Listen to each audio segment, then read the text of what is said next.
गांव का एक दृश्य। शाम का समय है। सूरज डूब रहा है।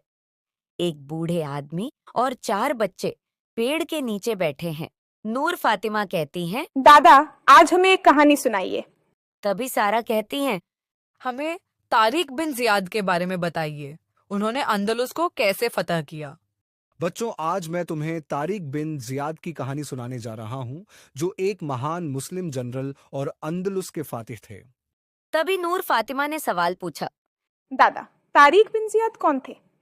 तारिक बिन जियाद एक महान जनरल थे जिन्होंने अंदलुस को फतह किया, जिसे अब स्पेन कहा जाता है।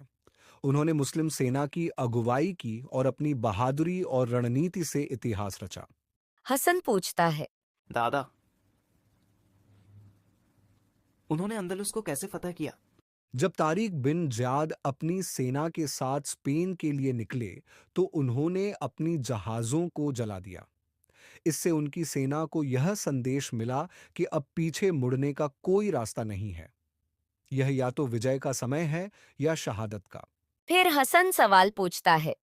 दादा, उन्होंने ऐसा क्यों किया? यह एक शानदार रणनीति थी। इसने उनकी सेना को यह एहसास दिलाया कि आगे बढ़ने के अलावा कोई और रास्ता नहीं है। उनकी बहादुरी और दृढ़ संकल्प बहुत बढ़ गया। तभी सारा कहती हैं। दादा, फिर क्या हुआ? तारिक बिन जियाद ने अपने सैनिकों से कहा, हमारे पीछे समुद्र है और हमारे सामने दुश्मन।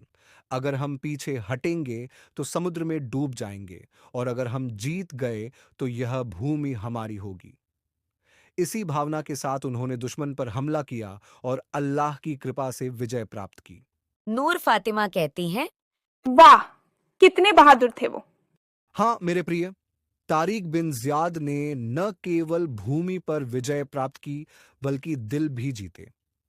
उनकी कहानी हमें सिखाती है कि साहस और दृढ़ संकल्प कभी असफल नहीं होते, और अगर आप किसी काम को पूरे दिल से करने का निर्णय लेते हैं तो अल्लाह निश्चित रूप से मदद करता है। बच्चे बहुत खुश और प्रेरित होकर अपने कमरों में चले जाते हैं। बूढ़ा आदमी मुस्कुराता है और अपनी किताब बंद कर देता है।